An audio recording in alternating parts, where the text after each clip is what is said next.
एक शहर में विजय नाम का लड़का रहता था। विजय एक अनाथ था जिसके आगे पीछे कोई नहीं था। विजय कॉलेज में पढ़ने के साथ साथ एक छोटी सी दुकान पर काम भी करता था, जिससे वह अपनी पढ़ाई के खर्चे के साथ साथ घर के खर्चे का भी गुजारा करता था। पर विजय को तलाश थी एक ऐसी नौकरी की जिससे वह कुछ बचत भी कर सके। विजय को एक ईशा नाम की लड़की से प्यार था। ईशा एक बहुत अमीर घर की बेटी थी। ईशा भी विजय को पसंद किया करती थी, पर कभी भी उसने यह बात विजय से कही नहीं, क्योंकि उसे डर था कि विजय कहीं उसकी बात का गलत मतलब न ले जाए, क्योंकि विजय ने भी अपने दिल की बात ईशा से नहीं की थी। विजय गोरे रंग का 6 फुट हाइट, ग्रे कलर की आंखें और बहुत ही ज़्यादा हैंडसम भी था।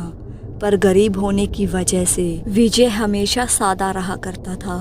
अपने काम पर फोकस रखता, क्योंकि उसे पता था अगर उसने अपना काम पर फोकस नहीं की तो पढ़ाई नहीं कर पाएगा और वह जिंदगी में कुछ भी नहीं कर पाएगा। लेकिन अक्सर विजय के सीने में बहुत दर्द उठा करता था, जिससे वह काफ़ी बेचैन हो जाता, और यह दर्द उसे बचपन से ही होता था, क्योंकि विजय के सीने पर एक त्रिशूल का निशान था।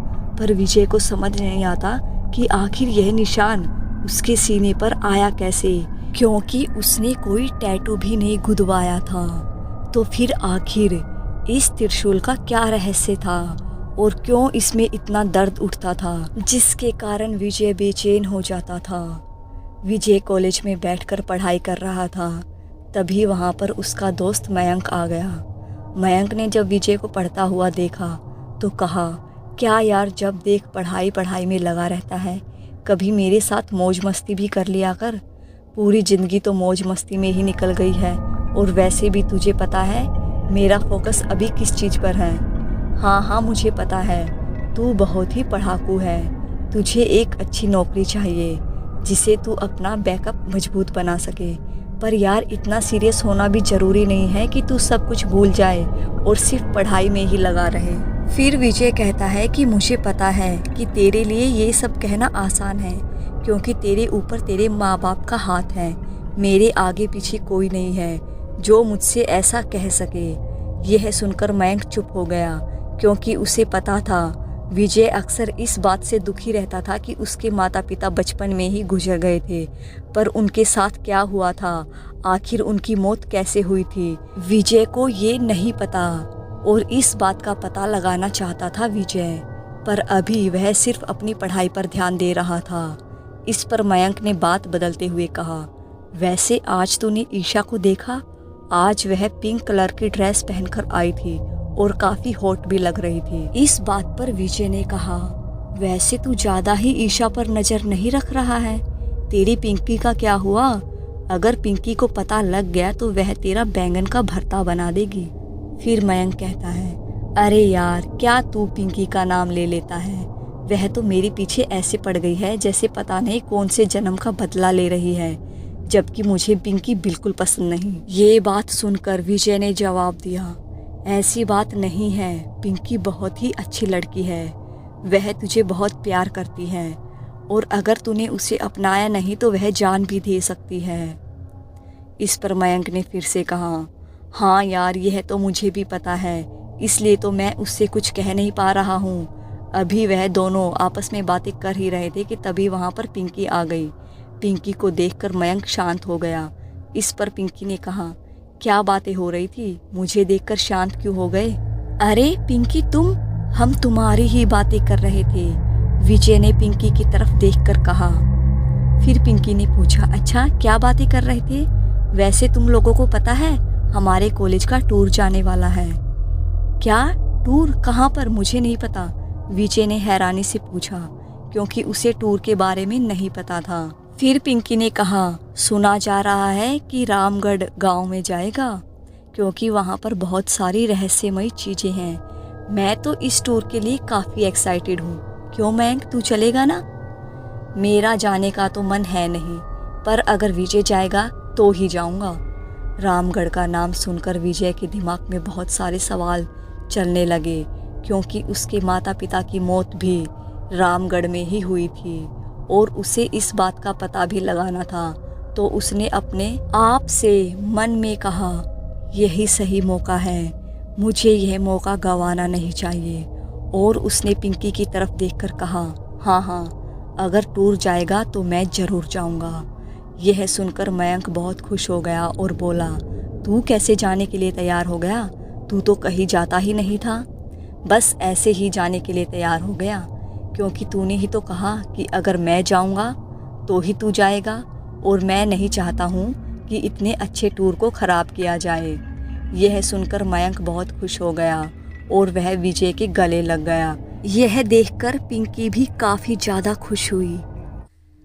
इस पर पिंकी ने कहा, चलो चलो, अब काफ़ी देर गले मिलना हो गया, अब हमें क्लासरूम में चलना चाहिए, क्योंकि टीचर आने वाले होंगे। तुम्हें तो पता ही है सर कितने स्ट्रिक्ट हैं। हाँ, तुमने ठीक कहा है, और फिर हमें ट्रिप के बारे में भी तो जानना है। इसके बाद वह लोग क्लासरूम में आ गए। क्लासरूम में आने के बाद विजय की नज़र ईशा पर पड़ी, जो पिंक कलर की ड्रेस पहनकर फर्स्ट सीट पर बैठी हुई थी। उसे देखकर विजय एक पल के लिए उसे ही देखता रह गया, पर फिर उसने अपनी निगाह घुमा ली, क्योंकि वह नहीं चाहता था ईशा को पता लगे कि विजय उसे देख रहा था।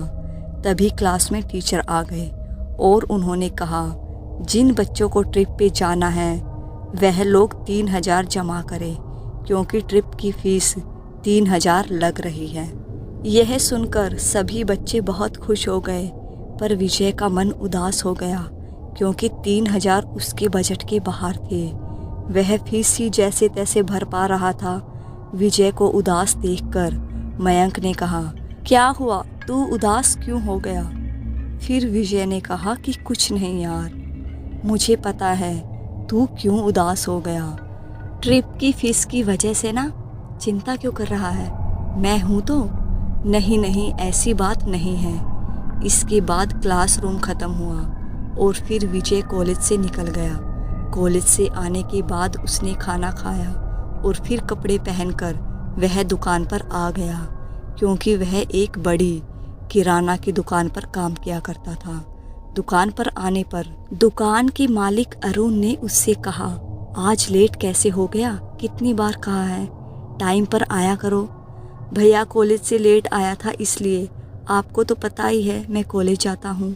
हाँ हाँ, वह सब मुझे पता है, पर थोड़ा मेरा भी तो ध्यान रखो। मैं तुम्हें पैसे देता हूँ, फ्री में तो काम करवाता नहीं हूँ। मुझे पता है भैया, सॉरी, आगे से याद रखूँगा। इसके बाद विजय काम करने लगा। दुकान पर जो भी ग्राहक आ रहे थे विजय उन्हें संभाल रहा था, पर विजय के मन में ट्रिप के पैसों का भी ख्याल आ रहा था। अभी तनख्वाह मिलने में 1 हफ्ता बाकी था और अरुण ने पहले ही कह दिया था कि मैं महीने से पहले एक भी पैसा नहीं दूंगा। विजय को कुछ समझ में नहीं आ रहा था, वह क्या करे।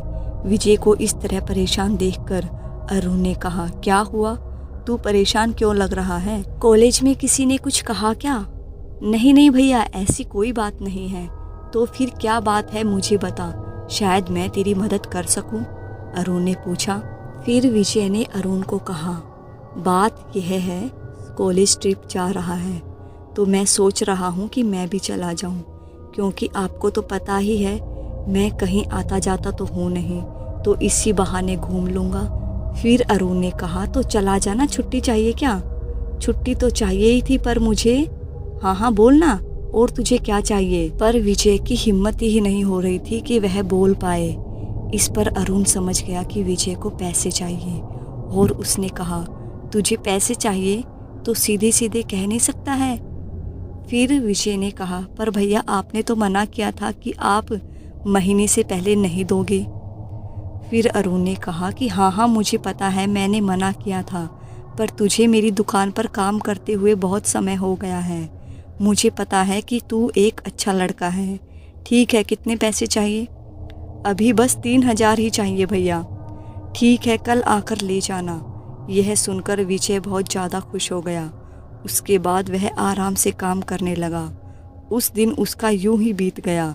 रात को वह घर आया तो उसने अपने आप से कहा, बहुत तेज भूख लग रही है, क्या बना लूं? यह कहकर वह किचन में गया तो उसे कुछ समझ में ही नहीं आ रहा था, क्योंकि किचन में आलू और टमाटर पड़े हुए थे, जिन्हें देखकर विजय ने कहा, इस समय मेरा सब्जी बनाने का मन नहीं है, कुछ और देख लेता हूँ। यह कहकर उसने एक स्टील का डब्बा उठाया जिसमें एक मैगी का पैकेट था। मैगी को देखकर उसने कहा, चलो मैगी ही बना लेता हूँ। यह कहकर वह मैगी बनाने लगा, पर मैगी बनाते समय उसका मन एकदम उदास हो गया, क्योंकि अगर आज उसकी माँ होती तो उसे इस तरह रसोई में आकर खाना नहीं बनाना पड़ता। और उसने भारी मन से कहा, हे भगवान, तूने मेरे साथ ऐसा अन्याय क्यों किया? तूने मेरे माता पिता को इतनी जल्दी क्यों छीन लिया? आखिर उनका क्या कसूर था? तभी अचानक मैगी का पानी बर्तन से ऊपर निकल गया, जिस पर विजय ने जल्दी से गैस बंद की और फिर उसने मैगी को एक प्लेट में डाल लिया और आकर अपने कमरे में आराम से खाने लगा। मैगी खाने के बाद उसने बर्तन को वहीं रख दिया और फिर अपने बैग को खोलकर उसमें से उसने नोट्स निकाले, क्योंकि उसे नोट्स बनाने थे। 2-3 दिनों से उसने नोट्स नहीं बनाए थे, क्योंकि वह दुकान से लेट आया करता था। उसने सोचा, चलो आज टाइम मिल ही गया, सारे नोट्स एक साथ बना लेता हूँ। मयंक ने नोटबुक तो दी ही है। यह कहकर उसने मयंक की नोटबुक खोली और फिर नोट्स बनाने लग गया। अभी वह आराम से नोट्स बना ही रहा था कि तभी अचानक से उसके सीने में बहुत तेज दर्द उठा। यह दर्द उसी त्रिशूल के निशान में हो रहा था, जिससे विजय बहुत परेशान हो गया था और उसने नोटबुक बंद कर दी। यह अचानक दर्द क्यों हो रहा है? विजय को कुछ समझ नहीं आ रहा था और वह वहीं लेट गया और इधर उधर करवटें लेने लगा। दर्द इतनी तेज था कि उसका दम घुटा जा रहा था। वह दर्द की वजह से तड़प रहा था और काफ़ी देर यूं ही तड़पने के बाद उसे थोड़ी राहत मिली और वह नोटबुक को एक तरफ रखकर सो गया। अगली सुबह जब विजय सोकर उठा तो उसका शरीर काफ़ी थका हुआ सा उसको महसूस हो रहा था। इसी के साथ उसकी आंखें भी लाल हो गई थी, क्योंकि विजय रात को देर तक सो नहीं पाया था दर्द की वजह से। और आज उसका कॉलेज जाने का मन भी नहीं कर रहा था, पर आज उसे अपने कॉलेज की ट्रिप की फीस भरनी थी और इसलिए वह नहा धोकर तैयार हो गया और फिर दुकान पर आ गया। दुकान पर आने पर उसने अपने मालिक अरुण से कहा, भैया पैसे दे दीजिए। अरुण ने जब उसकी हालत देखी तो कहा, अरे विजय, क्या हुआ?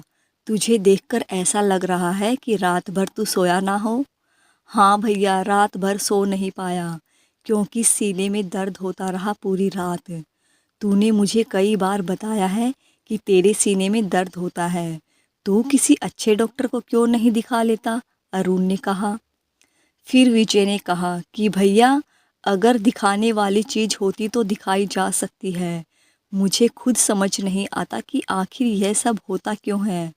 विजय की बात सुनकर अरुण थोड़ा हैरान हुआ और उसने उससे कहा, चल कोई बात नहीं, आज काम पर आएगा या नहीं? हाँ हाँ भैया, आज काम पर आऊँगा। आज मैं कॉलेज नहीं जा रहा, बस मैं ट्रिप की फ़ीस जमा कराने जा रहा हूँ। ठीक है, मैं अभी तुझे पैसे दे देता हूँ। यह कहकर अरुण ने उसे 3000 रुपये दे दिए। पैसे लेने के बाद विजय सीधा कॉलेज चला आया। वहाँ पर उसका मयंक पहले से ही इंतज़ार कर रहा था। विजय सीधा टीचर के पास गया और ट्रिप के पैसे जमा करवाने लगा, लेकिन टीचर ने कहा कि विजय, तुम्हारे पैसे तो जमा हो चुके हैं। क्या? पैसे जमा हो गए? पर किसने किए? अरे मयंक ने किए। क्यों, उसने तुम्हें बताया नहीं? यह सुनकर विजय काफ़ी हैरान हुआ। उसे यकीन ही नहीं हो रहा था कि मयंक ने उसकी ट्रिप फीस जमा करा दी। उसके बाद उसने कहा, ठीक है सर, आज मैं कॉलेज अटेंड नहीं कर पाऊँगा। हाँ, तुम्हें देखकर लग रहा है। क्या हुआ है तुम्हें? तबीयत तो ठीक है ना तुम्हारी? जी सर, मेरी तबीयत ठीक नहीं है। कोई बात नहीं, तुम आराम करो। जब तबीयत ठीक हो जाए तो आराम से कॉलेज आ जाना, पर नोट्स कंप्लीट करते रहना। इसके बाद विजय वहाँ से चला आया। अभी वह रास्ते में आ ही रहा था कि तभी उसे मयंक मिला और उसने कहा, कहाँ चल दिया इतनी जल्दी? मैं तेरा कब से इंतज़ार कर रहा हूँ। तू मुझे दिखाई क्यों नहीं दिया? और यह तेरी हालत क्या हो गई? क्या बताऊँ यार, कल पूरी रात सीने में दर्द होता रहा, इसी वजह से सही से सो भी नहीं पाया। यार मुझे समझ में नहीं आता, तेरे सीने में दर्द क्यों होता है? और तूने जो निशान दिखाए हैं, आखिर वह किस चीज़ के निशान हैं? मयंक ने कहा। फिर विजय ने कहा, मुझे भी नहीं पता वह किस चीज़ का निशान है, और यही मैं पता करना चाहता हूँ। उस निशान की वजह से मेरी ज़िंदगी बहुत मुश्किल हो गई है, क्योंकि जब दर्द होता है तो ऐसा लगता है मौत आ जाएगी। ऐसा क्यों कह रहा है? ठीक हो जाएगा। मैंने तुझसे कहा है किसी बाबा को दिखा ले। कहाँ दिखाऊं? मुझे तो कुछ समझ नहीं आता। अच्छा ये बात बता, तूने मेरी ट्रिप की फ़ीस क्यों जमा की? तो क्या हुआ, तू मेरा दोस्त नहीं है क्या? नहीं नहीं, मैं तेरा एहसान नहीं लेना चाहता हूँ मयंक। दोस्ती अपनी जगह है और पैसे अपनी जगह। अच्छा अब तू मुझे बताएगा दोस्ती में क्या चलेगा और क्या नहीं। और रही बात तेरी ट्रिप के पैसों की, तो इतना हक तो मेरा बनता ही है। और हाँ, आज तू कॉलेज अटेंड करेगा या नहीं? विजय ने कहा, नहीं यार, आज मैं नहीं करूँगा। वैसे ट्रिप कब जा रही है मयंक? मयंक ने कहा कि ट्रिप कल सुबह जा रही है। तू टाइम पर आ तो जाएगा ना, या फिर मैं तुझे लेने आऊँ? विजय ने कहा, नहीं नहीं, मैं आ जाऊँगा। अच्छा तो अब मैं चलता हूँ। ठीक है, तू आराम से जा। तेरे बिना आज कॉलेज में मन नहीं लगने वाला। अच्छा मन क्यों नहीं लगेगा? पिंकी है तो। अरे यार, कितनी बार कहा है उसका नाम मत लिया कर। यह सुनकर विजय मुस्कुरा दिया और इसके बाद विजय वहाँ से चला आया। अभी विजय आ ही रहा था कि रास्ते में उसे ईशा मिल गई। ईशा को देखकर विजय रुक गया। उसने देखा विजय की हालत ठीक नहीं है। इस पर ईशा ने कहा, क्या हुआ विजय, तुम्हारी तबीयत ठीक नहीं लग रही है? हाँ बस ऐसे ही, तुम बताओ। फिर ईशा ने पूछा, वैसे कल तुम ट्रिप पर चल रहे हो ना या नहीं? विजय ने कहा, हाँ मैं जा रहा हूँ। तुम चल रही हो क्या? हाँ मैं भी जा रही हूँ। वैसे मुझे तुमसे कुछ कहना था। हाँ हाँ बताओ ईशा, क्या कहना था? तभी वहाँ पर टीचर आ गए, जिससे विजय वहाँ से चला गया और ईशा भी वहाँ से चली गई। विजय घर लौट आया था और ट्रिप पर जाने की तैयारी करने लगा, क्योंकि वह अपने साथ कुछ इम्पोर्टेंट सामान लेकर जाने वाला था, जिस वजह से वह आज से ही तैयारी कर रहा था। इसी के साथ उसका सीने का दर्द अभी भी पूरी तरह से ठीक नहीं हुआ था, क्योंकि दिन में तो उसका दर्द ठीक हो चुका था, पर शाम होते ही वह फिर से धीरे धीरे बढ़ने लगा, जिससे विजय फिर से लेट गया और उसकी आंख लग गई। धीरे धीरे रात गहरी हुई। रात का दूसरा पहर चल रहा था। तभी एक सुंदर सी औरत सड़क के बीचों बीच खड़े होकर विजय का नाम पुकारने लगी। विजय, ओ विजय, मेरे पास आओ। विजय भी उसी सड़क पर खड़ा हुआ था। औरत की आवाज़ सुनकर विजय उसकी तरफ चला गया। औरत के पास आने पर जैसे ही विजय ने उसका चेहरा देखा तो विजय बुरी तरह डर गया, क्योंकि उसका चेहरा बहुत ही भयानक था, जिससे विजय एकदम पीछे हट गया। वह काफ़ी ज़्यादा डर रहा था और वहाँ से भागना चाह रहा था, पर उस औरत ने उसे पकड़ लिया और कहा, कहाँ जा रहे हो? मुझे तुम्हारा ही इंतज़ार था। मैं कब से तुम्हारा इंतज़ार कर रही थी और आखिरकार अब तुम आए हो। यह सुनते ही विजय की आँख खुल गई और उसने देखा वह तो अपने बिस्तर पर ही था, लेकिन वह पसीने से पूरा भीग चुका था, क्योंकि उस औरत का चेहरा बहुत ही भयानक था। विजय ने लाइट ऑन की और अपने आप से कहा, कितना डरावना सपना था। आखिर वह कौन थी और मेरा इंतज़ार क्यों कर रही है? तभी अचानक विजय की नज़र घड़ी पर गई, जहाँ पर 4 बज रहे थे। इस पर विजय ने कहा, मुझे और सो जाना चाहिए, क्योंकि 6 बजे उठकर मुझे ट्रिप पर जाने की तैयारी भी तो करनी है। इसके बाद विजय फिर सो गया। लगभग 3 घंटे बाद सूरज की रोशनी विजय के कमरे में खिड़की के माध्यम से आई, जिससे विजय अंगड़ाई लेता हुआ उठा और उसने देखा घड़ी में 7 बज गए। यह देखकर विजय एकदम घबरा गया। मुझे तो 6 बजे उठना था, अब जल्दी तैयार होकर बैग पैक कर लेता हूँ। आधी तैयारी तो की ही नहीं थी। इसके बाद विजय जल्दी से नहाने चला गया। नहाने के बाद उसने जल्दी से ब्रेकफास्ट किया और सामान पैक करने लगा। तभी मयंक का कॉल आया। क्या कर रहा है? तुझसे कहा था ना जल्दी आ जाना, पर अभी तो टाइम है ना, इतनी सुबह थोड़ी ना ट्रिप जा रही है। अरे अभी नहीं जा रही है, पर पहले से कॉलेज पहुंचना तो चाहिए। बताओ मैं आ जाऊं लेने? नहीं नहीं मयंक, मैं खुद ही आ रहा हूँ, तू मत आ। इसके बाद विजय ने फ़ोन कट कर दिया और जल्दी से उसने बैग पैक करके घड़ी की तरफ देखा तो 9 बज चुके थे और वह अपने घर से जाने लगा। लेकिन तभी उसने देखा कि वह ताला लगाना तो भूल ही गया और उसने अपने आप से कहा, जल्दबाजी में मैं कितनी गलतियां करता हूँ, घर खुला ही छोड़ रहा था। इसके बाद उसने ताला लगाया और चाबी अपनी जेब में रखकर वहाँ से कॉलेज के लिए निकल गया। कॉलेज में मयंक विजय का काफ़ी देर से इंतज़ार कर रहा था। तभी वहाँ पिंकी आ गई। मयंक को इतना परेशान देखकर पिंकी ने उससे कहा, क्या हुआ मयंक, तुम इतना परेशान क्यों लग रहे हो? देखो ना पिंकी, कितना टाइम हो गया है, पर यह विजय अभी तक आया ही नहीं। पिंकी ने कहा, अरे आ रहा होगा, वैसे भी कॉलेज ट्रिप अभी नहीं जा रही है, अभी तो टाइम है। हाँ पिंकी मुझे पता है, पर मैंने विजय को कल ही कह दिया था कि जल्दी आ जाना।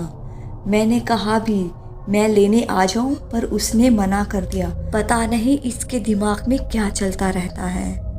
तभी अचानक पिंकी की नज़र विजय पर पड़ी, जो उसी तरफ से आ रहा था। इस पर पिंकी ने कहा, लो तुम जिसका इंतजार कर रहे थे वह आ गया। यह सुनकर मयंक ने जब उस तरफ देखा तो वहाँ विजय था। विजय को देखकर मयंक बहुत खुश हुआ और उसने उससे कहा, कितनी देर लगाता है यार, पता है ना सब कुछ तैयार है। हाँ हाँ मयंक मुझे पता है, अब क्या बताऊँ, मैंने सोचा था कि सुबह जल्दी उठ जाऊँगा, पर जल्दी की जगह लेट उठा, इसी वजह से मैं लेट हो गया। और बताओ मयंक, सभी लोग आ गए हैं? हाँ हाँ सभी लोग आ गए हैं, बस टीचर्स का इंतज़ार हो रहा है। बस टीचर आ जाए फिर हम लोग रामगढ़ के लिए निकलेंगे। हाँ सही कह रहे हो तुम, मुझे भी इसी का इंतज़ार है। तभी वहाँ पर ईशा आ गई। ईशा को देखकर विजय एकदम शांत हो गया, क्योंकि जब भी वह ईशा को देखा करता था तो उसका दिल जोरों से धड़कने लगता था। वहीं ईशा ने उन लोगों से कहा, अरे तुम सभी एक साथ? हम सभी एक साथ ट्रिप पर जा रहे हैं। वैसे तुम तो अपने दोस्तों के साथ जा रही हो ना ईशा? नहीं नहीं, मैं उन लोगों के साथ नहीं जा रही हूँ। यह सुनकर पिंकी थोड़ा हैरान हुई और उसने ईशा से कहा, क्यों, क्या हुआ, तुम अपने दोस्तों के साथ क्यों नहीं जा रही? फिर ईशा ने कहा, क्योंकि मैं उनसे बात नहीं कर रही। तुम्हें तो पता ही है वह कितनी सेल्फिश है और मुझे ऐसे लोग बिल्कुल भी पसंद नहीं हैं। यह तो मुझे पहले से ही पता था और मैंने तुम्हें बताया भी था, पर तुम मानी ही नहीं। चलो अच्छा हुआ जो तुम्हें पता लग गया। तो अब तुम किसके साथ जा रही हो? पिंकी ने पूछा। फिर ईशा ने जवाब दिया, अगर तुम लोग कहो तो मैं तुम लोगों के साथ जा सकती हूँ। इस पर पिंकी ने मुस्कुराकर कहा, अरे यह भी कोई पूछने वाली बात है, मुझे बहुत खुशी है। वैसे अगर मयंक, विजय तुम्हें कोई दिक्कत ना हो तो ईशा हमारे साथ चल सकती है। इस पर मयंक ने मुस्कुराकर पिंकी की तरफ देखकर कहा, हाँ हाँ मुझे कोई ऐतराज नहीं। क्यों विजय, सही कह रहा हूँ ना मैं? फिर विजय ने कहा, हाँ तो मुझे भी कोई दिक्कत नहीं है। तभी वहाँ पर टीचर आ गए। टीचर ने जब सभी छात्रों को देखा तो कहा, सभी स्टूडेंट आ गए? जी सर, हम सभी आ चुके हैं। फिर टीचर ने कहा, तो अच्छा, अब आप सभी लोग बस में जाकर बैठ जाओ, मैं अभी थोड़ी देर में आ रहा हूँ। इसके बाद सभी लोग बस में चले गए। मयंक काफ़ी ज़्यादा खुश हो रहा था क्योंकि ईशा अब उन लोगों की टीम में शामिल हो चुकी थी और मयंक को पता था विजय ईशा को मन ही मन पसंद करता है, पर वह उससे कह नहीं पाता। और मयंक यह सोच रहा था कि शायद इस ट्रिप के बाद वह दोनों एक दूसरे के करीब आ जाएंगे। मयंक और विजय एक सीट पर बैठे हुए थे, वहीं उनके बगल में ईशा और पिंकी बैठी हुई थी। वह सभी बहुत ही ज़्यादा खुश थे। सभी छात्र अपनी अपनी सीट पर बैठ चुके थे। पूरी बस भर चुकी थी और सभी काफ़ी एंजॉय कर रहे थे क्योंकि कॉलेज ट्रिप पर जाना हर किसी को पसंद होता है और यह दिन सभी के लिए बहुत ही ज़्यादा खास था। तभी बस में टीचर आए और उन्होंने सभी छात्रों से कहा, आप सभी तैयार हैं इस ट्रिप के लिए? इस पर सभी छात्र एक साथ बोले, हाँ हाँ सर, हम सभी तैयार हैं, अब देर मत कीजिए, जल्दी चलिए। हाँ हाँ, अभी चलते हैं। इसके बाद टीचर ने ड्राइवर से बस चलाने के लिए कहा और सभी बहुत ज़्यादा खुश हो गए। मयंक और पिंकी भी बहुत ज़्यादा खुश थे। वहीं विजय के मन में कई सारे सवाल चल रहे थे। खास तौर पर आज रात उसे सपना आया था। उस सपने के बारे में उसके मन में सवाल थे कि आखिर वह औरत कौन थी जो उसे रात में दिखाई दी थी और वह ऐसा क्यों कह रही थी कि उसे विजय का ही इंतज़ार था। विजय को इस तरह सोच में डूबा देख मयंक ने उससे कहा, क्या हुआ, तू किस सोच में डूब गया विजय? कुछ नहीं मयंक, बस ऐसे ही। इस पर मयंक ने मुस्कुराकर विजय से कहा, वैसे आज पहली बार ऐसा हुआ है कि हम लोग साथ में ट्रिप पर जा रहे हैं। वैसे तो तू हर बार मना कर दिया करता था। ये बात सुनकर विजय ने जवाब देते हुए कहा, हाँ कर दिया करता था, पर इस बार मैंने सोचा कि तुम लोगों के साथ जाया जाए। वैसे भी यह ट्रिप मुझे ऐसा लग रहा है कि बहुत ही ज़्यादा खास होने वाली है। खास तो होने ही वाली है, आखिर तू जो मेरे साथ है। यह सुनकर विजय बहुत खुश हुआ और इसके बाद वह दोनों इसी तरह बातें करते हुए जा रहे थे। बस अपनी मंजिल की तरफ धीरे धीरे बढ़ रही थी। मगर रामगढ़ की बात की जाए तो वह शहर से 4 घंटे की दूरी पर था और उस गांव के बारे में सभी लोगों ने काफ़ी सुन रखा था। इसीलिए उन्होंने इस गांव की ट्रिप के लिए मन बनाया था। यह ट्रिप पूरे 4 दिन के लिए जा रही थी, जिस वजह से सभी लोग बहुत ही ज़्यादा खुश थे क्योंकि पहली बार 4 दिन उन्हें ट्रिप के लिए मिल रहे थे। वैसे तो हर बार 1 या 2 दिन के लिए ही जाया करते थे। सभी लोग अपने ज़रूरत का सामान लाए थे क्योंकि उन्हें पता था 4 दिन काफ़ी होते हैं और रामगढ़ एक बहुत ही पुराना गांव था जहां पर आधुनिक सुविधाएं नहीं थी, जिस वजह से उन्होंने अपनी सारी चीज़ें अच्छी तरह रख ली थी जो उन्हें रोज़ाना ज़रूरत पड़ा करती थी। वहीं पिंकी भी काफ़ी ज़्यादा खुश थी और उसने ईशा से कहा, पता है ईशा, जब मुझे पता चला कि रामगढ़ के लिए ट्रिप जा रही है तो मैं बहुत खुश हुई। हाँ, खुशी तो मुझे भी हुई थी पिंकी, क्योंकि पहली बार 4 दिन के लिए ट्रिप जा रही है। उसके बाद पिंकी ने कहा, हाँ, और जब मैंने घर वालों से इस बारे में बात की तो उन्होंने तो साफ मना कर दिया था। कहा वह गांव बहुत ही पुराना है, वहाँ जाना ठीक नहीं है। पर जब मैंने उन्हें मनाया तो वह लोग मान गए। पिंकी की ये बात सुनकर ईशा ने आश्चर्यचकित होकर पूछा, क्या तुम्हारे घर वालों ने मना कर दिया था? पर ऐसा क्यों? ईशा बहुत ज़्यादा हैरान थी कि पिंकी के घर वालों ने मना क्यों कर दिया, जबकि रामगढ़ पुराना ही था। इस पर पिंकी ने मुस्कुराकर कहा, तुम्हें तो पता ही है, घर वाले नहीं चाहते कि उनके बच्चे अकेले कहीं जाया करे। 1-2 दिन की बात होती तो अलग थी, और वैसे भी मेरे घर वाले थोड़े पुरानी सोच के हैं। यह तो तुमने सही कहा पिंकी, कोई भी माता पिता अपने बच्चों का बुरा नहीं चाहते हैं। इसके बाद वह लोग भी इसी तरह बात करने लगे। वहीं विजय खिड़की से बाहर देखता हुआ जा रहा था और उसकी आंख लग गई। मयंक ने जब विजय की तरफ देखा तो पाया कि वह सो चुका था। उसे इस तरह सोता हुआ देख उसने उसे जगाया नहीं, क्योंकि उसे पता था विजय की तबीयत ठीक नहीं थी और वह भी अपनी सीट पर आंख बंद करके बैठ गया। सभी लोग आराम से बस में बैठे हुए थे। तभी ड्राइवर ने ब्रेक लगाई, जिससे विजय और मयंक की आंख खुल गई और विजय ने कहा, अरे यह अचानक ब्रेक क्यों लग गई। सभी हैरान थे कि ड्राइवर ने ब्रेक क्यों लगा दी। तभी टीचर ने ड्राइवर से कहा, क्या हुआ, तुमने ब्रेक क्यों लगाई। सर आगे देखिए, ऐसा लग रहा है जैसे तूफान आने वाला हो। टीचर ने जब बस के शीशे से आगे देखा तो सामने बहुत काले घने बादल थे और बहुत ज़्यादा धूल उड़ रही थी। ऐसा लग रहा था जैसे तूफान उन्हीं की तरफ आ रहा हो। यह देखकर टीचर ने कहा, अरे तुम ठीक कह रहे हो, कोई सुरक्षित जगह नहीं है जहां हम रुक सके।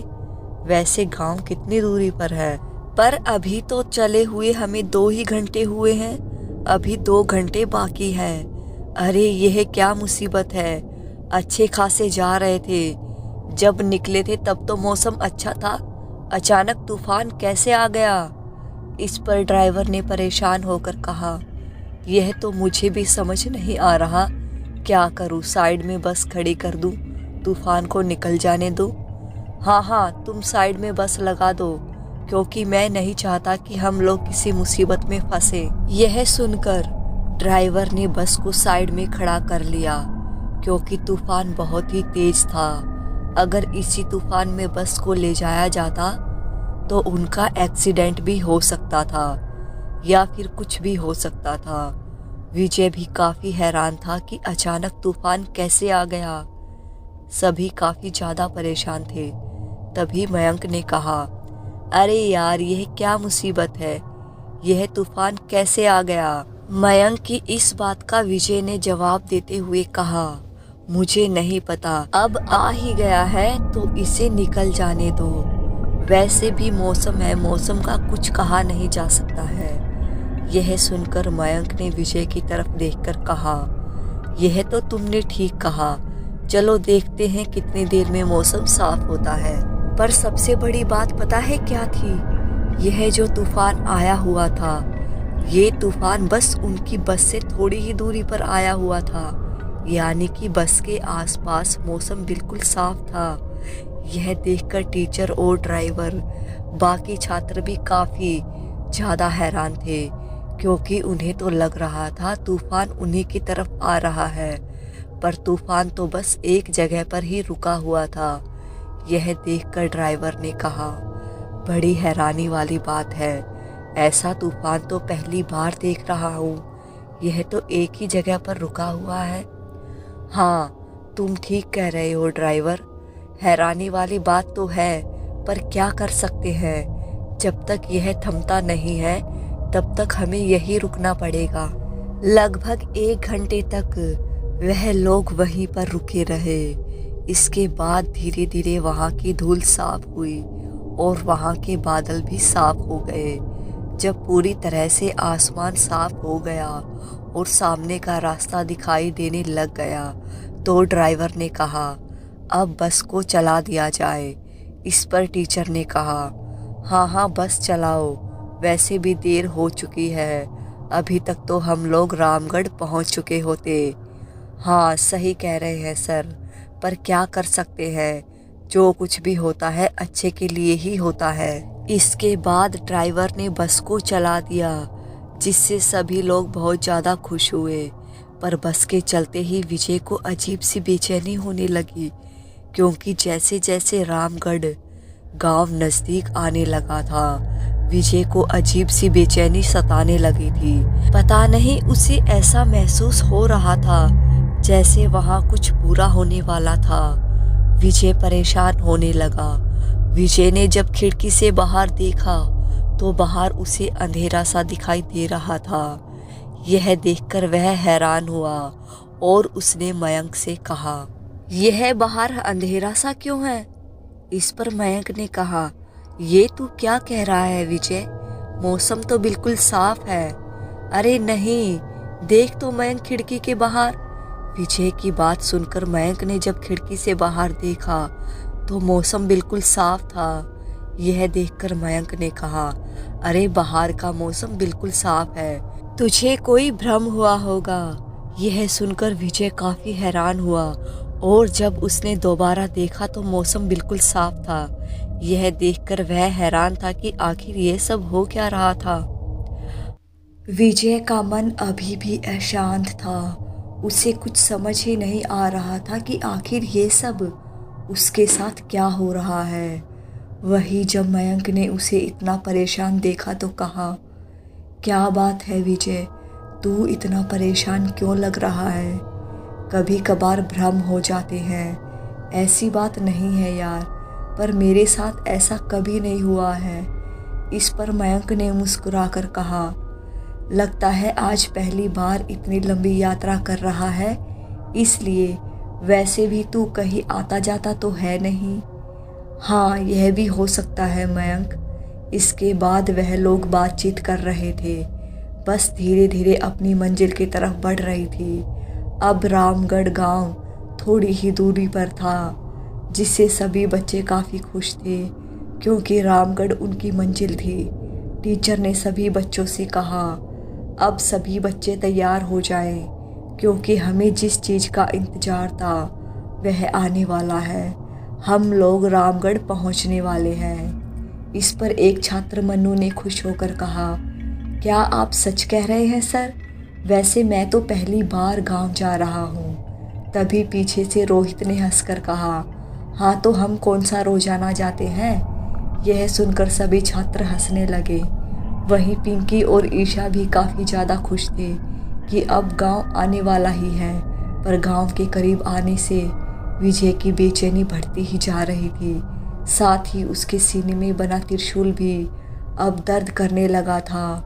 विजय की ऐसी हालत देखकर मयंक भी परेशान था कि विजय इतना बेचैन क्यों हो रहा है। इस पर मयंक ने कहा, क्या बात है विजय, तू इतना बेचैन क्यों हो रहा है? पता नहीं यार, सीने में बहुत दर्द हो रहा है। क्या तेरे सीने में दर्द उठ रहा है?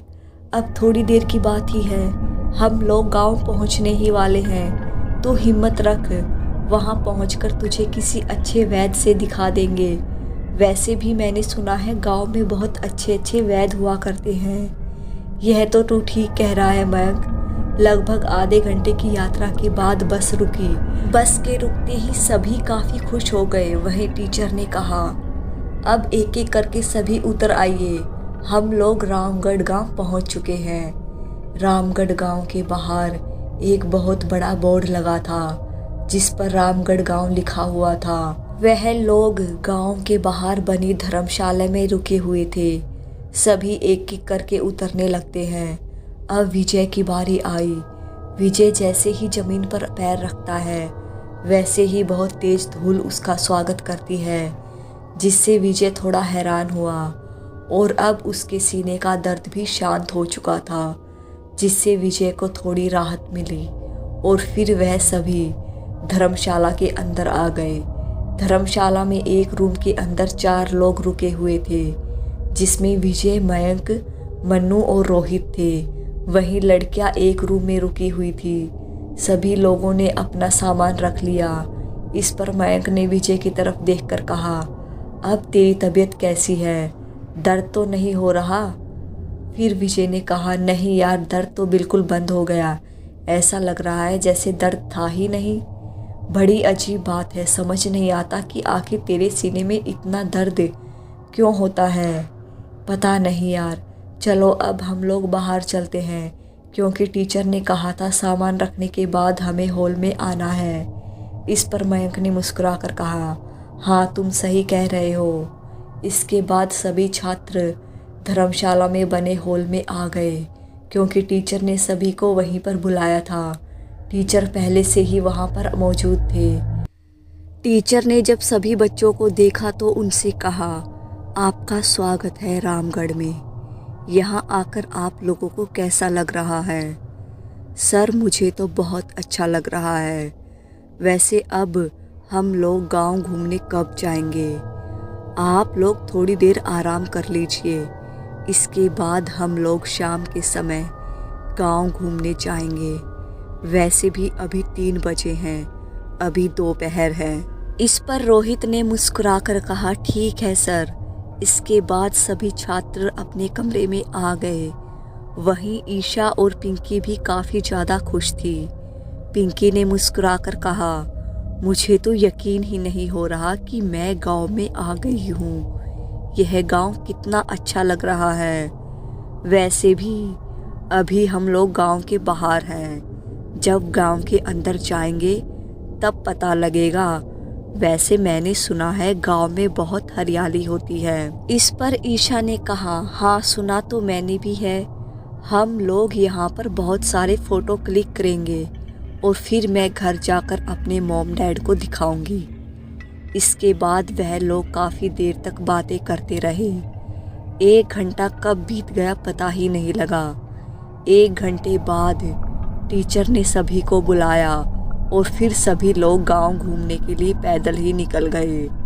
विजय काफ़ी ज़्यादा खुश था कि वह रामगढ़ गांव घूमेगा। सभी के मन में बहुत सारी बातें चल रही थी, क्योंकि वह लोग पहली बार ही गांव आए थे। तभी अचानक विजय एक बूढ़े आदमी से टकराया। उस बूढ़े आदमी ने जब विजय को देखा तो थोड़ी देर के लिए देखता रह गया और फिर मुस्कुराकर कहा, आखिरकार तुम आ ही गए। मुझे पता था तुम जरूर आओगे। यह सुनकर विजय काफ़ी ज़्यादा हैरान हुआ। वहीं जब मयंक ने यह बात सुनी तो वह भी काफ़ी ज़्यादा हैरान था। अरे बाबा, यह आप क्या कह रहे हैं? हम लोग तो पहली बार इस गांव में आए हैं। हाँ मुझे पता है, जिसे जहां पहुंचना होता है वह पहुंच ही जाता है। वह बूढ़ा आदमी विजय को अजीब तरीके से घूर रहा था, साथ ही उसके चेहरे पर मुस्कुराहट थी, जिससे विजय और मयंक काफ़ी ज़्यादा हैरान थे। तभी पिंकी ने कहा, अरे कहाँ रुक गए तुम लोग? चलो जल्दी वरना पीछे रह जाओगे। हाँ अभी चलते हैं। इसके बाद वह लोग वहाँ से आगे बढ़ गए। वहीं वह बूढ़ा आदमी काफ़ी देर तक वहीं खड़ा रहा। इसके बाद उसने मुस्कुराकर अपने आप से कहा, आखिरकार अब वह समय आने वाला है जिसका हमें काफ़ी लंबे समय से इंतज़ार था। आखिरकार यह यहाँ आ ही गया है। अब तक हम लोगों ने जो कुछ झेला है उसका अंत अब पास आने वाला है। वह सभी काफ़ी खुश थे, पर विजय को यह बात अंदर ही अंदर लग गई कि आखिर वह बूढ़ा आदमी ऐसा क्यों कह रहा था, क्योंकि उसके साथ कई दिनों से ऐसा कुछ हो रहा था जो उसकी कल्पना से परे था, क्योंकि उसने पहले कभी ऐसा कुछ सोचा ही नहीं था। वही गांव वाले भी उन लोगों को देखकर काफ़ी ज़्यादा हैरान थे, क्योंकि उन्हें उन लोगों के बारे में कुछ भी नहीं पता था। तभी टीचर गांव के मुखिया के पास गए और उनसे कहा, हम लोग शहर से यहाँ पिकनिक मनाने के लिए आए हैं और अपने बच्चों को बताने आए हैं कि गांव का कल्चर कितना अच्छा होता है। आपका स्वागत है हमारे गांव में। वैसे आप लोग कहाँ रुके हैं?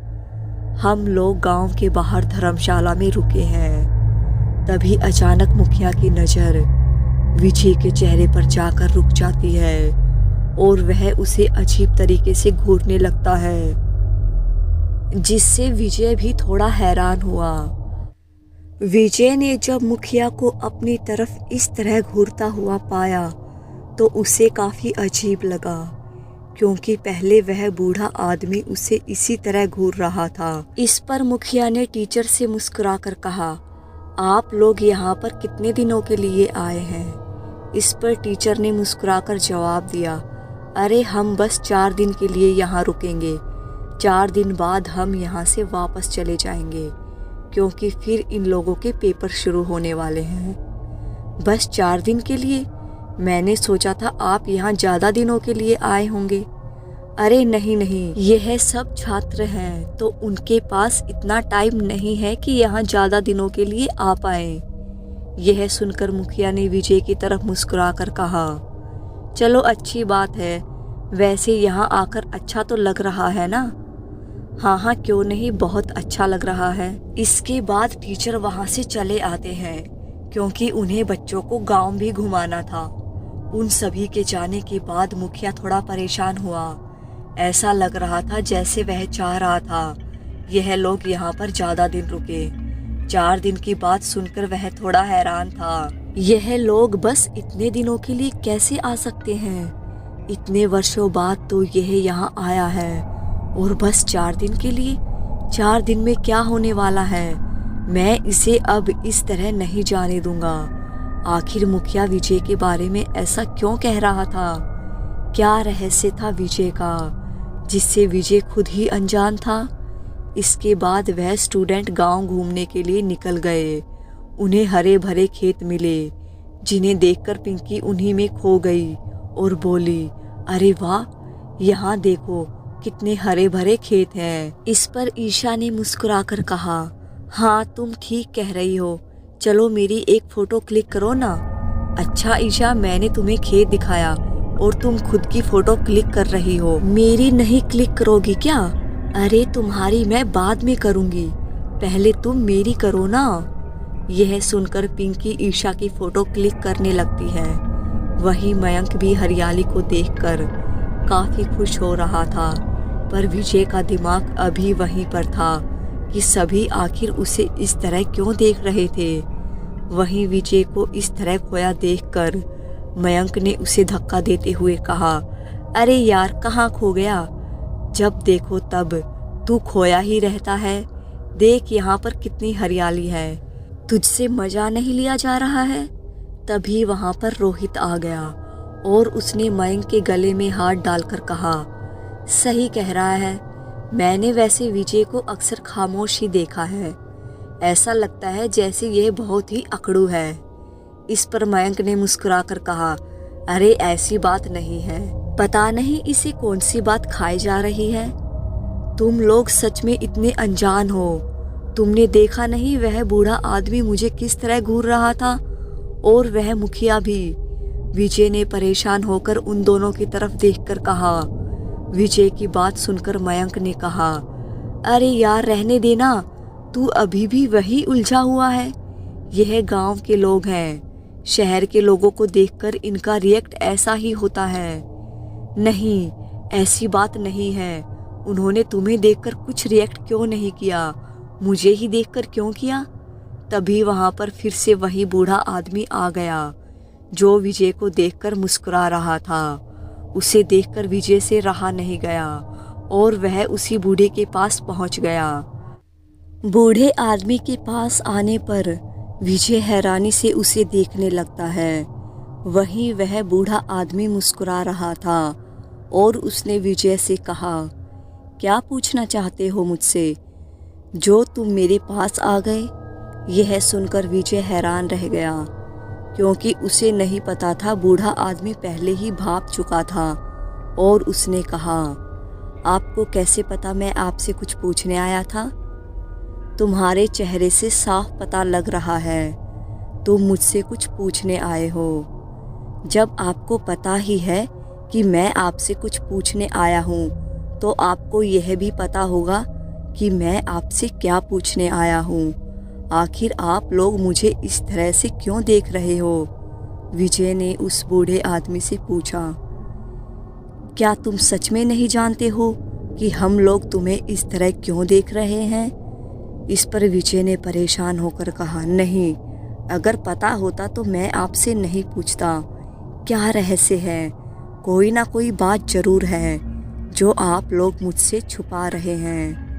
विजय को इस तरह परेशान देखकर बूढ़े आदमी ने मुस्कुराकर कहा, मुझे पता है तुम्हारे मन में बहुत सारे सवाल चल रहे हैं। अगर तुम उनके जवाब जानना चाहते हो तो गांव के मंदिर पर आ जाना, जहां पर तुम्हारे माता पिता से लेकर तुम्हारे बारे में सारे रहस्य खुल जाएंगे। क्योंकि मुझे पता है तुम अपने माता पिता की मौत का पता भी लगाने आए हो ना? यह सब सुनकर विजय और भी ज़्यादा हैरान हो गया, क्योंकि उस बूढ़े आदमी को कैसे पता था कि विजय अपने माता पिता की मौत का पता लगाना चाहता था। उसे तो कुछ समझ में ही नहीं आ रहा था और उसने कहा, ठीक है, मैं मंदिर में आ जाऊंगा, पर याद रखना अकेले आना, क्योंकि यह रहस्य सिर्फ तुमसे जुड़ा हुआ है। मैं नहीं चाहता हूँ कि कोई इसमें शामिल हो, क्योंकि इससे जान को खतरा हो सकता है। विजय ने कहा, ठीक है अंकल, मैं आ जाऊंगा और मैं अकेले ही आऊंगा। यह कहकर विजय वहां से जाने लगा। तभी उस बूढ़े आदमी ने विजय को रोका और कहा, रुको, एक बात और तुम्हें बतानी थी। रात के समय कभी भी बाहर मत निकलना, खास तौर पर रात के 12 बजे तो भूल कर भी नहीं, क्योंकि इस गांव में एक डायन रहती है। क्या? डायन? यह आप क्या कह रहे हैं? आप हमें डरा रहे हैं? विजय ने हैरान होकर कहा, जिस पर बूढ़े आदमी ने जवाब दिया, बेटा, मैं तुम्हारी भलाई के लिए ही कह रहा हूँ, और अगर आज तुम मंदिर आ गए तो तुम्हें सब कुछ समझ आ जाएगा। तुम्हारे सीने में जो त्रिशूल है ना, उससे बहुत सारे रहस्य जुड़े हुए हैं। यह कहकर वह बूढ़ा आदमी वहां से चला गया। अब तो विजय और ज्यादा हैरान था, क्योंकि उसे सवालों के जवाब मिलने की जगह और भी बहुत सारे सवाल मिल गए थे, जिस वजह से वह परेशान हो रहा था। मयंक भी हैरान था कि आखिर बूढ़ा आदमी यह सब क्या कह रहा है। उन लोगों को कुछ समझ में नहीं आ रहा था। तभी वहां पर पिंकी आई और बोली, अरे तुम लोग यहाँ क्या कर रहे हो? हम लोग आगे चलते हैं, क्योंकि टीचर हमें मंदिर की तरफ ले जा रहे हैं।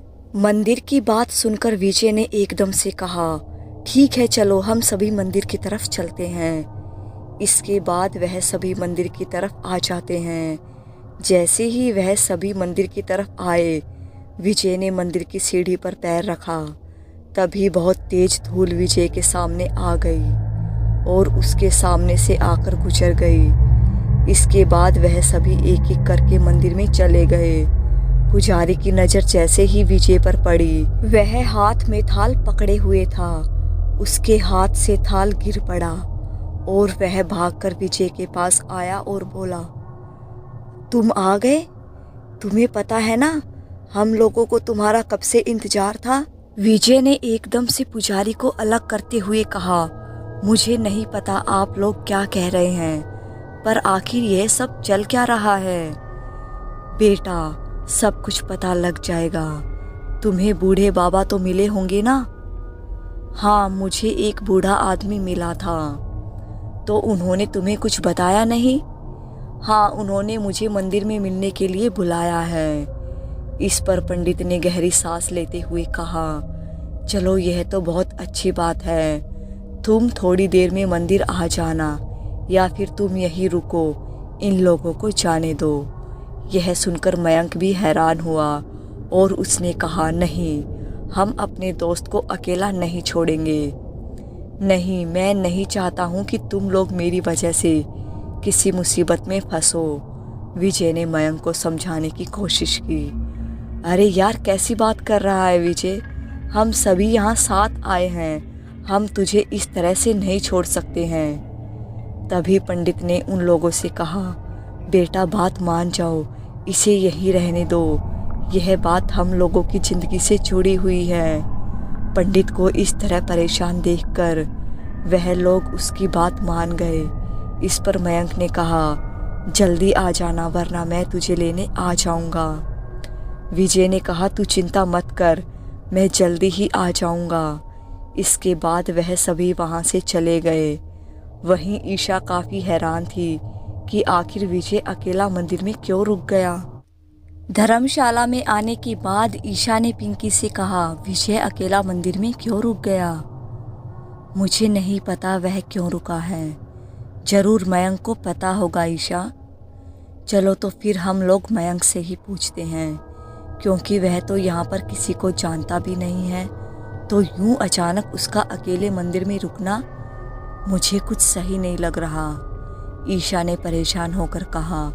इस पर पिंकी ने कहा, हाँ सही तो मुझे भी नहीं लग रहा है। इसके बाद वह लोग मयंक के पास आ गए, जहाँ पर मयंक काफ़ी परेशान बैठा हुआ था, क्योंकि वह विजय के बारे में ही सोच रहा था। उसके दिमाग में बहुत सारे सवाल चल रहे थे, क्योंकि वह लोग तो यहाँ पर पिकनिक बनाने आए थे, पर उन्हें नहीं पता था कि ऐसा कुछ हो जाएगा। पिंकी जब मयंक के कमरे में आई तो उसने मयंक को परेशान बैठा हुआ देखा। मयंक को इतना परेशान देखकर पिंकी ने हैरानी से कहा, क्या हुआ मयंक, तुम इतने परेशान क्यों लग रहे हो? मयंक ने जब पिंकी और ईशा की तरफ देखा तो कहा, तुम लोग यहाँ पर? हाँ, हमें यह पता करना है कि विजय अकेला मंदिर में क्यों रुक गया। तुम उसे अकेला क्यों छोड़ आए? वह तो यहाँ पर किसी को जानता भी नहीं है। इस पर मयंक ने कहा, हाँ मुझे पता है, पर क्या कर सकते हैं, जब विजय आएगा तो वह तुम लोगों को खुद ही बता देगा। यह सुनकर वह दोनों काफ़ी हैरान हुई और ईशा ने कहा, क्यों तुम्हें नहीं पता है? जब तुम उसे छोड़कर आए हो तुम तो उसके बहुत अच्छे दोस्त हो। इस पर मयंक ने परेशान होकर कहा, पता तो है पर मैं तुम्हें क्या बताऊं, मुझे खुद समझ में नहीं आ रहा कि आखिर यहाँ आने के बाद विजय के साथ क्या हो रहा है। अब हमें विजय के आने का इंतजार करना पड़ेगा, क्योंकि वही सब कुछ बता सकता है। यह सुनकर पिंकी और ईशा काफ़ी ज़्यादा परेशान हो गई, क्योंकि अभी तक तो सब कुछ ठीक चल रहा था। फिर अचानक विजय के साथ ऐसा क्या हुआ कि मयंक इतना परेशान हो गया। वहीं दूसरी तरफ मंदिर में विजय पुजारी के साथ खड़ा हुआ था। तभी वहां पर गांव का मुखिया और वही बूढ़ा आदमी आया। मुखिया को देखकर विजय काफ़ी ज़्यादा हैरान हुआ। इस पर मुखिया ने कहा, हैरान होने वाली बात नहीं है, मुझे पता था तुम एक ना एक दिन इस गांव में ज़रूर आओगे। यह बात सुनकर विजय ने पूछा कि आपको कैसे पता था कि मैं यहाँ पर एक ना एक दिन ज़रूर आऊँगा? इस पर मुखिया ने मुस्कुराकर कहा, क्योंकि तुम्हें यहाँ पर लाने वाला तुम्हारे साथ जो आया है। यह सुनकर विजय काफ़ी ज़्यादा हैरान हुआ। उसे समझ ही नहीं आ रहा था कि मुखिया ऐसा क्यों कह रहा था, और उसने मुखिया से कहा, मैं कुछ समझा नहीं, कौन है वह जो मुझे यहाँ पर लाया है? तुम्हारे जो टीचर हैं वही तुम्हें लाए हैं। तुम्हें पता नहीं है, वह इसलिए शहर गया था जिससे वह तुम्हें इस गांव में ढूंढकर ला सके। यह बात सुनकर विजय ने पूछा, क्या इसका मतलब टीचर भी आप लोगों के साथ मिले हुए हैं? हाँ हाँ की आवाज़ सुनकर जब विजय ने उस तरफ देखा तो वहाँ पर टीचर खड़े हुए थे। यह टीचर कोई और नहीं बल्कि मुखिया का भाई रघुवीर था, और उसने कहा, मुझे पहले दिन से ही तुम पर शक था, इसलिए मैंने पता किया, और जब मुझे यकीन हो गया कि तुम ही वह हो जिसकी मुझे तलाश है, तो मैंने तुम्हें इस गांव में लाने की सोची। इसलिए मैंने प्रिंसिपल से कहकर इस गांव के लिए ट्रिप करवाई थी। यह सब सुनकर विजय काफ़ी ज़्यादा हैरान हुआ।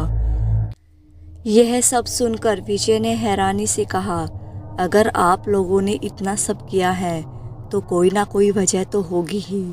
आखिर मुझे यहाँ लाने का क्या कारण था? मुझे यहाँ पर क्यों लाया गया है? इसके सवाल का जवाब तुम्हें पता है? मुझे कुछ नहीं पता है। अगर पता होता तो मैं नहीं पूछता। मुझे बातों में उलझाइए मत और सीधे सीधे बताइए।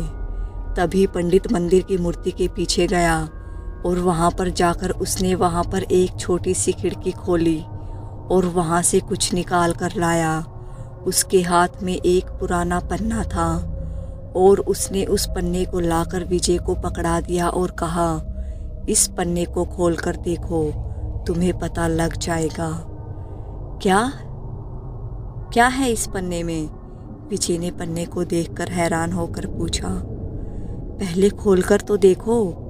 इस पर विजय ने उस पन्ने को खोलकर देखा तो वह हैरान रह गया, क्योंकि उसमें एक औरत की तस्वीर बनी हुई थी, और यह औरत वही थी जो उसे सपने में दिखाई दी थी। उस औरत को देखकर उसने कहा, यह कौन है? यह किसकी तस्वीर है? इसे मैंने देखा था। यह सुनकर वह सभी चौंक गए और इस पर मुखिया ने कहा, कब देखा था इसे तुमने? इसे मैंने अपने सपने में देखा था, विजय ने कहा। 2 दिन पहले यह मुझे बुला रही थी, कह रही थी कि मैं तेरा इंतजार कर रही हूँ। आप लोग इस औरत को कैसे जानते हो? इस पर बूढ़े आदमी ने परेशान होकर कहा, इसका मतलब उसे तुम्हारा बरसों से इंतजार है और वह जान चुकी थी कि तुम यहाँ पर आने वाले हो। आखिर यह है कौन और इसे मेरा इंतजार क्यों है? आप लोग मुझसे क्या छुपा रहे हैं? सच सच बताते क्यों नहीं? मुझे बिना फालतू का इतना परेशान करके क्यों रखा हुआ है? परेशान तो हम लोग हैं, वह भी आज से नहीं बल्कि पूरे 25 सालों से। 25 साल पहले जो हुआ था उसकी वजह से आज तक हम लोग उसकी सजा भुगत रहे हैं और इसलिए हमने तुम्हें यहाँ पर बुलाया है। जिस औरत को तुम देख रहे हो ना, यह कोई औरत नहीं बल्कि एक डायन है और इसे तुम्हारी तलाश थी। मुखिया की बात सुनकर विजय और ज़्यादा हैरान हो गया। भला एक डायन को विजय की क्यों तलाश हो सकती है? वह आखिर उसका क्यों इंतजार कर रही थी?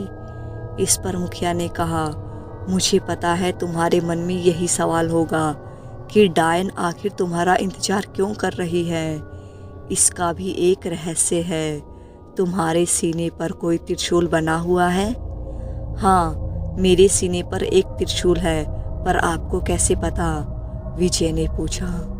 क्योंकि जब तुम 2 साल के थे तब तुम यहाँ अपने माता पिता के साथ आए थे और तुम्हारे माता पिता मर गए, जिसके बाद तुम्हारे पिता ने तुम्हें अपने दोस्त के साथ यहाँ से भेज दिया था। क्या आपको ये सब कैसे पता? मेरे माता पिता को किसने मारा था?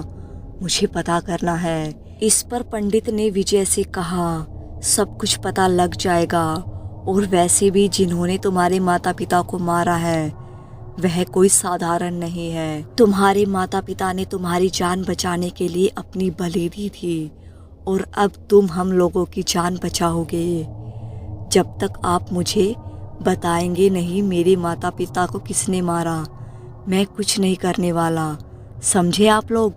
मैं किसी की मदद नहीं करूँगा। इस पर रघुवीर ने विजय से कहा, मुझे पता है विजय, तुम अपने माता पिता के कातिल तक पहुंचना चाहते हो और यह भी पता है इसलिए तुम रामगढ़ भी आए थे, क्योंकि मुझे पता था अगर तुम रामगढ़ का नाम सुनोगे तो जरूर आओगे।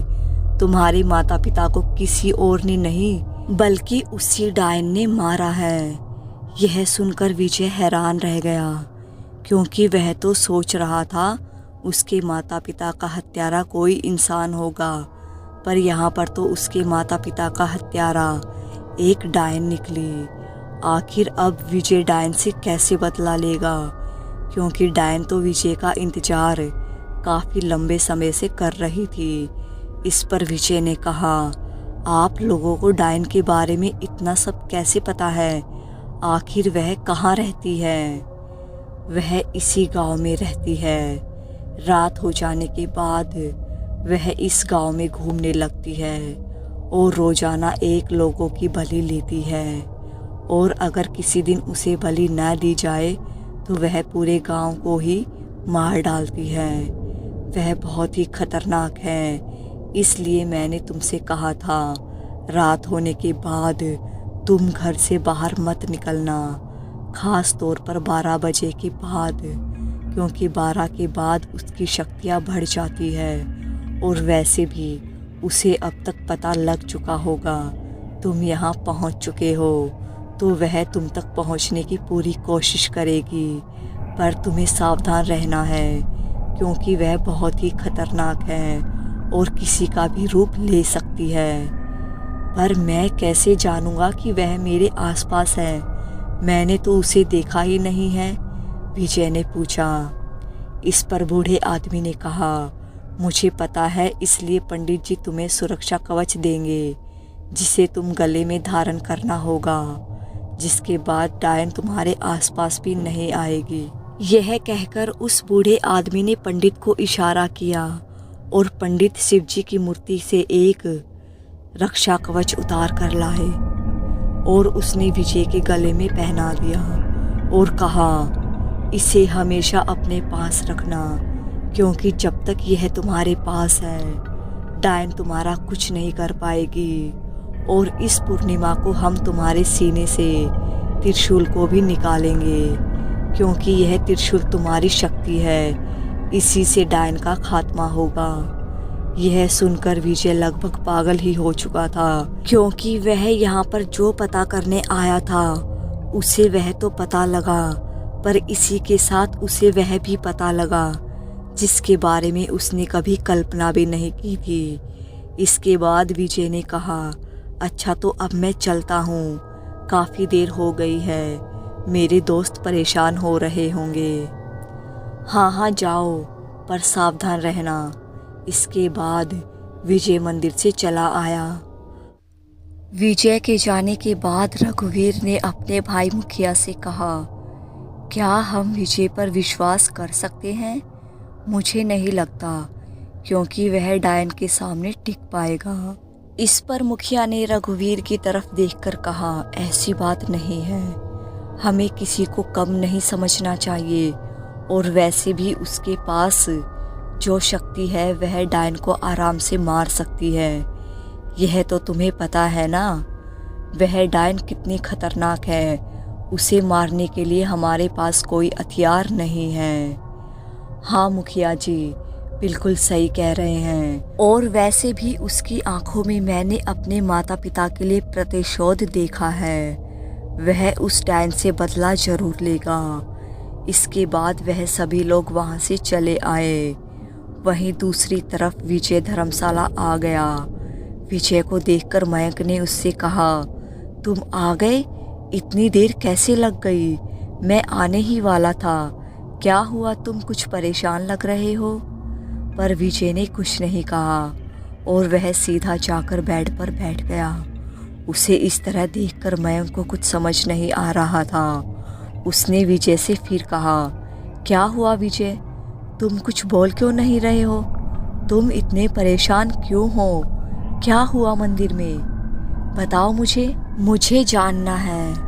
मयंक को इतना परेशान देखकर विजय ने कहा, क्या बताऊं तुझे, मैं खुद परेशान हूँ, कुछ समझ में नहीं आ रहा, कहीं मैंने यहाँ पर आकर गलती तो नहीं कर दी? तू ऐसा क्यों कह रहा है? क्या हुआ मंदिर में तेरे साथ? कुछ गलत तो नहीं किया उन्होंने? फिर विजय ने बताया कि नहीं, अरे नहीं यार, उन्होंने ऐसा कुछ नहीं किया, पर उन्होंने मुझे जो बताया वह सुनकर मेरे होश उड़ गए हैं और मुझे समझ नहीं आ रहा कि अब मैं क्या करूं। मयंक ने पूछा, ऐसा क्या बताया उन लोगों ने जो तेरे होश उड़ गए? मुझे भी बताओ, मुझे भी तो पता लगे। मयंक की बात सुनकर विजय उसकी तरफ देखने लगा, क्योंकि आखिर वह उसे किस तरह बताता कि वह लोग किसी मुसीबत में फंसने वाले हैं, और जिन्हें वह टीचर समझ रहा था वह तो इस साजिश का एक मोहरा था। उसे कुछ समझ में नहीं आ रहा था और उसने मयंक से कहा, मैं तुझे बताऊंगा, पर तुझे यकीन नहीं होगा, हम लोग यहाँ आकर बहुत बड़ी मुसीबत में फंस गए हैं। तू किस मुसीबत की बात कर रहा है विजय? साफ साफ क्यों नहीं कह रहा? मेरा दिमाग फटा जा रहा है। इस पर विजय ने मयंक के कंधे पर हाथ रखकर कहा, मुझे यहाँ पर लाया गया है, यह इन लोगों की साजिश थी। जिसे हम टीचर समझ रहे हैं वह मुखिया का भाई था। यह तू क्या कह रहा है? पागल हो गया है क्या? वह टीचर तो हमारे कॉलेज में लगभग 2 साल से है, तो वह मुखिया का भाई कैसे हो सकता है? यही तो पहले मुझे भी लगा था, पर जब उन्होंने खुद मुझे अपनी सच्चाई बताई तो मेरे पैरों तले जमीन खिसक गई। मुझे तो यकीन ही नहीं हो रहा कि मेरे साथ इतनी बड़ी साजिश की गई है। यह सुनकर मयंक भी हैरान रह गया। उसे समझ नहीं आ रहा था कि आखिर यह सब क्या माजरा है, और उसने विजय से कहा, पर उन्होंने यह सब क्यों किया? विजय ने मयंक को बताया कि यह सब उन्होंने एक डायन की वजह से किया। क्या डायन? मैं कुछ समझा नहीं विजय। इस पर विजय ने मयंक को वही पन्ना दिखाया, क्योंकि वह उस पन्ने को अपने साथ ही ले आया था। मयंक ने जब उसमें बनी तस्वीर को देखा तो वह हैरान रह गया और उसने हैरानी से पूछा, यह किसकी तस्वीर है? यह तेरे पास कहाँ से आई? इस पर विजय ने मयंक से कहा, उसी डायन की तस्वीर है जिस डायन के बारे में मैं तुझे बता रहा था। इस डायन ने इस गांव को अपने कब्जे में कर रखा है और इन्होंने मुझे यहाँ पर बुलाया जिससे मैं इस डायन को मार सकूं। क्या यह लोग तुझसे डायन को मरवाना चाहते हैं? इन्होंने सोच भी कैसे लिया? इन्होंने यह सब इसलिए किया है क्योंकि मेरे पास इसे मारने के लिए त्रिशूल है, जो मेरे सीने पर त्रिशूल बना हुआ है। यह डायन उसी से मर सकती है और इसी डायन को मैंने अपने सपने में देखा था। मैंने तुझे बताया भी था कि मैंने एक औरत को सपने में देखा था। हाँ विजय, तूने मुझे बताया था, पर मैंने सोचा कि वह सपना होगा। मुझे कुछ समझ में नहीं आ रहा है। अगर मेरी मानो तो तुम लोग यहाँ से चले जाओ, क्योंकि यहाँ पर 4 दिन रुकने से तुम लोगों की जान को खतरा है और मैं नहीं चाहता हूँ कि तुम लोगों की जान खतरे में पड़े। इस पर मयंक ने विजय से परेशान होकर कहा, यह तू क्या कह रहा है? हम तुझे छोड़कर कहीं नहीं जाएंगे और वैसे भी वह टीचर साथ आए तो हैं। उन्होंने 4 दिन की ट्रिप कही है ना, तो फिर 4 दिन से पहले हम लोग कैसे जा सकते हैं? मुझे पता है, मुझे उन टीचर से कोई मतलब नहीं और वैसे भी जब से मुझे उसकी असलियत पता चली है, मुझे उससे नफरत हो गई है। मैं नहीं चाहता हूँ कि वह हम लोगों को उस डायन की बलि चढ़ा दे। इसलिए मैं कह रहा हूँ, तू पिंकी और ईशा को लेकर यहाँ से चला जा। तुझे सबकी फिक्र है पर अपनी नहीं। अगर चलना ही है तो हम सभी साथ चलेंगे। नहीं, मुझे पता है मैं अब यहाँ से नहीं जा पाऊँगा मयंक, क्योंकि अब वह डायन मुझे यहाँ से नहीं जाने देगी। गांव वाले बता रहे थे कि डायन को पता लग गया है कि मैं गांव में आ चुका हूँ, इस वजह से। और मैं नहीं चाहता हूँ कि तुम लोग किसी मुसीबत में पड़ो। और एक बात और याद रखना, रात के समय बाहर मत निकलना, क्योंकि रात के समय यहाँ पर डायन घूमती है और वह लोगों को उठा ले जाती है। यह सुनकर मयंक काफ़ी ज़्यादा घबरा गया, क्योंकि वह तो यहाँ पर मौज मस्ती करने के लिए आया था, पर उसे नहीं पता था कि वह लोग किसी डायन के जाल में फंस जाएंगे। अब उसे पिंकी और ईशा की चिंता सता रही थी, क्योंकि वह लोग तो अभी इन सब बातों से अनजान थे। इस पर मयंक ने कहा, हमें ईशा और पिंकी को भी यह सब बताना चाहिए। विजय ने कहा, नहीं नहीं, उन्हें ये सब मत बताओ मयंक। मैं नहीं चाहता हूँ कि वह लोग परेशान हो। ऐसी बात नहीं है विजय, पर अगर वह रात के समय निकल गए तो उनकी जान को खतरा हो सकता है। हमें यह सब बातें उन्हें बतानी ही पड़ेगी। यह सुनकर विजय भी सोच में पड़ गया, क्योंकि मयंक बिल्कुल सही कह रहा था। इस पर विजय ने कहा, अगर बताना ही है तो सभी छात्रों को बुलाओ, क्योंकि मैं नहीं चाहता हूँ कि सभी की जान खतरे में पड़े, क्योंकि लड़के मानेंगे ही नहीं। वह रात के समय घूमने के लिए जरूर निकलेंगे। यह सुनकर मयंक ने विजय की हाँ में हाँ मिलाई और वह हॉल में पहुँच गया और उसने अनाउंसमेंट किया कि सभी लोग हॉल में आ जाएं। अनाउंसमेंट सुनकर सभी लोग हॉल में आ गए। तभी वहाँ पर टीचर रघुवीर भी आ गए। उन्होंने जब देखा कि मयंक ने अनाउंसमेंट किया है तो वह काफ़ी ज़्यादा हैरान हुए। तभी वहाँ पर विजय भी आ गया। विजय को देखकर रघुवीर समझ गया कि विजय ने मयंक को सब कुछ बता दिया है। इस पर सभी काफ़ी हैरान हुए कि आखिर मयंक ने यहाँ पर अचानक सभी को क्यों बुलाया। पिंकी और ईशा भी काफ़ी ज़्यादा हैरान थे। उन्हें कुछ समझ नहीं आ रहा था। इस पर पिंकी ने कहा, तुमने हमें यहाँ पर इस तरह क्यों बुलाया है? इस बात पर मयंक ने कहा, मुझे तुम्हें कुछ जरूरी बात बतानी है, इसलिए तुम लोगों को यहाँ पर बुलाया है। यह सुनकर सभी लोग हैरान हो गए कि आखिर मयंक उन लोगों को क्या बताना चाहता था। क्या मयंक उन लोगों को डायन के बारे में बता देगा या फिर वह बात घुमाकर करेगा? आगे कहानी में क्या होने वाला है, जानने के लिए चैनल को सब्सक्राइब और वीडियो को लाइक शेयर जरूर कर दीजिएगा।